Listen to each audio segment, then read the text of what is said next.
Pada hari Selasa, tanggal 6 Mei 2025, bertempat di Kejaksaan Negeri Sumba Timur, telah dilaksanakan tahap 2 perkara penganiayaan atas nama tersangka Matius Damalero.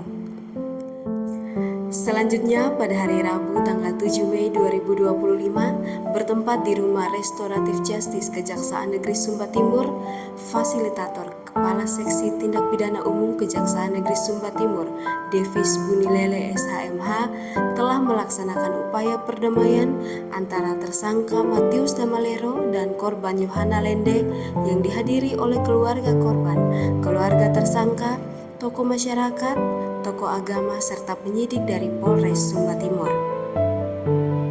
Pada kesempatan ini kami ingin melakukan penyelesaian perkara atau upaya perdamaian dulu dalam perkara atas nama Matius Damalero yang melanggar pasal 351 KUH Pidana, yang mana berdasarkan Perja nomor 15 tahun 2020 telah memenuhi syarat. Ibu ikhlas tidak memaafkannya atau dipaksa atau tidak? Ikhlas memaafkan, tidak dipaksa. Tidak dipaksa ya, dah hati nurani Bu ya. Dipaksa, diikhlaskan memaafkan dia karena dia bukan orang lain kami. Menyesal bersalah tidak terhadap perbuatan tersangka saudara telah memukul korban ini. Saya rasa bersalah. Dari hasil upaya perdamaian tersebut telah mencapai kesepakatan damai tanpa syarat antara tersangka dan korban, karena antara tersangka dan korban masih memiliki hubungan kekeluargaan yang sangat erat, yaitu sepupu kandung. Nama saya Yohana Lende, saya sebagai korban dari Matius Damalero. Saya harap Matius Damalero jangan diulangi lagi kepada orang lain, cukup di saya dibuat. Karena saya sudah memaafkan dia, karena dia bukan orang lain dan suami saya sepupu kandung dan suami saya. Dan memaafkan dari hati yang tulus. Pada hari ini, Matius dan korban ingin berdamai secara kekeluargaan, secara gereja dan pemerintah. Pesan saya kepada kedua belah pihak, takut akan Tuhan dan andalkan Tuhan dalam hidupmu. Maka segala sesuatu berjalan dengan baik dan indah pada waktunya.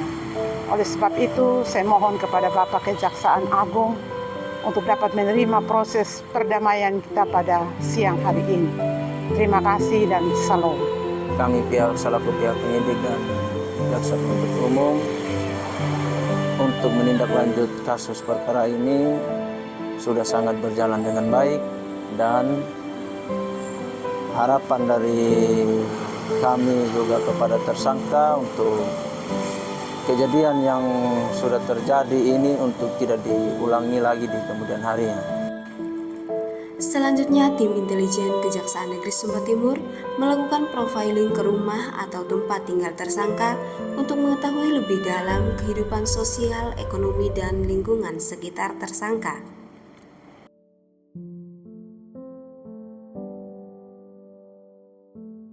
Itu saja. Tapi untuk setiap hari untuk dia mau kasar di pun kakak tidak pernah. Apalagi bilang pangkat anggulaya ini macam kita bilang ipar ini. Jadi itu kalau untuk mau ada sesuatu yang tidak menyenangkan bagi di pun kakak, di pun adik, tidak ada sama sekali. Hanya itu malam itu saja. Selama ini tersangka Matius Damalero sudah tinggal bersama korban, dan penyebab terjadinya penganiayaan tersebut karena adanya kesalahpahaman saat sedang bermain game Ludo. Ya, nama saya Katrina Bulu, biasanya dipanggil Mama Fani. Saya bertetangga dengan Matius ini, tapi dia tidak pernah buat keonaran. Biasa kalau dengan tetangga baik-baik saja dia, kerja dengan dim kakak sini. Sehari-hari, tersangka bekerja sebagai buruh harian lepas, dan setelah dilakukan profiling, tersangka bersedia menjalani sanksi sosial, yaitu membersihkan kantor Kelurahan Kambajawa.